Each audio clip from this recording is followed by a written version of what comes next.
from sex? Why must you always think of sex? Sex. It is your duty as a wife and as a husband to find out. When you even go to the Bible, the book of First Corinthians.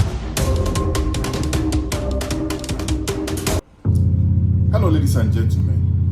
This is Issues with Dr. Stan. Marriage has been bastardized by the selfishness of either the both partner or one among the partners. Because of selfishness, it must go my way, it must be the way I want it, or nothing more. A friend of mine called me on phone, a female friend of mine, and told me about the problem and issues she has been having with the husband. And what was that? That the husband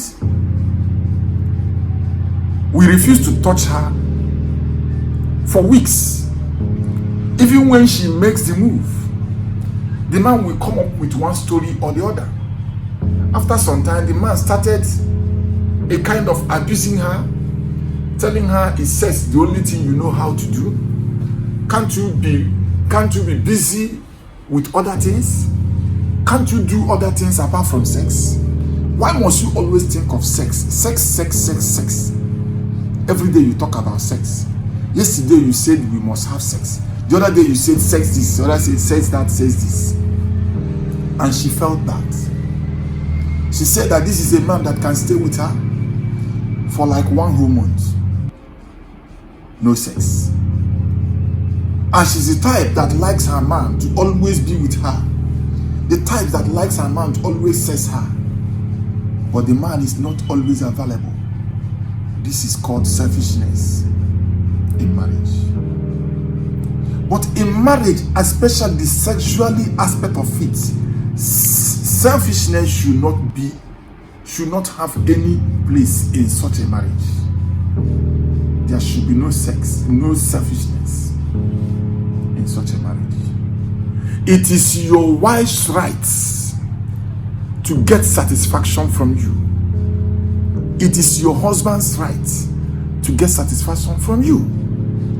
When you even go to the Bible, the book of First Corinthians chapter 7 verse 3, the Bible says that a man must give the wife the satisfaction she needs in bed. Likewise, the woman.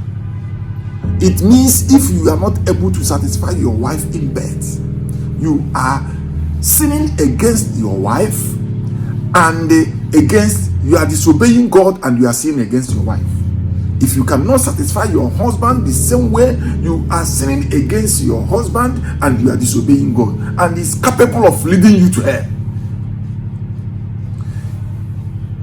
I read somewhere on the social media about a girl who wants to get into a relationship with her lover.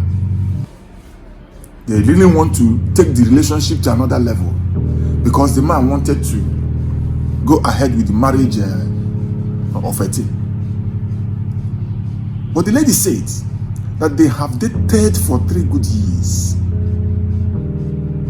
And she's the type that needs her man to give her head.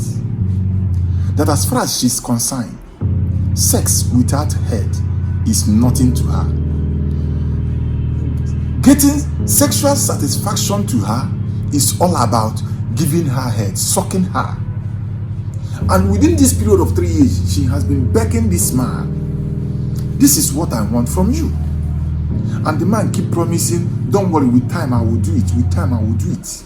And now, in the next 3 months, they are getting married according to their plan. And the man has still refused to do as promised. And to her, she said, if I continue with this man, there is every tendency that I will cheat on him, and I don't want to cheat on him. And my husband-to-be has refused to give me head. And I read comments from so many people talking, saying so many unprintable things to this girl. But this is a girl that is being real to herself. That as far as she's concerned, if you don't give her head, don't have sex with her. That is what gives her sexual satisfaction.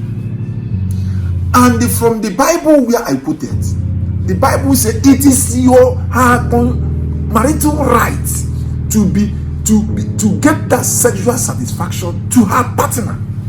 If it means sucking her will give her the sexual satisfaction that she needs, then suck her. As long as she is knee down there, my brother, go down there and suck everything you see there. If that is what will give her the sexual satisfaction, if sucking your man is what will give him the sexual satisfaction, suck him.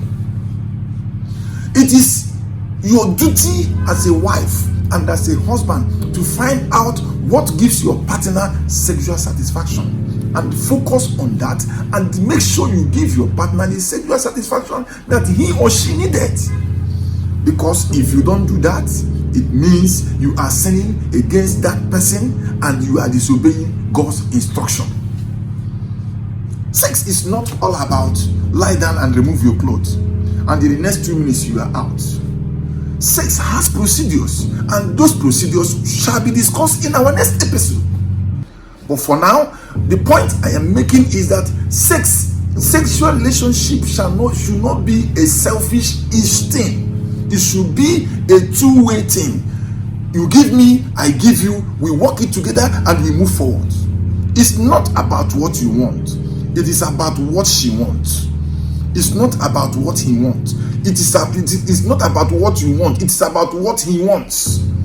Look for what gives your partner sexual satisfaction. Just like the girl I just mentioned.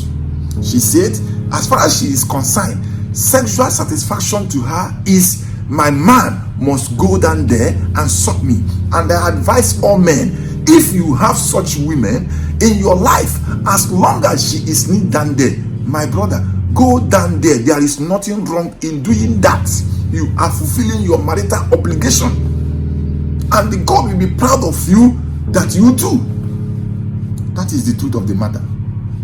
If you refuse to do it, I tell you, it's a matter of time. A time will come when he or she will no longer take it. And if by any means another person helped you and do it, it will end in tears.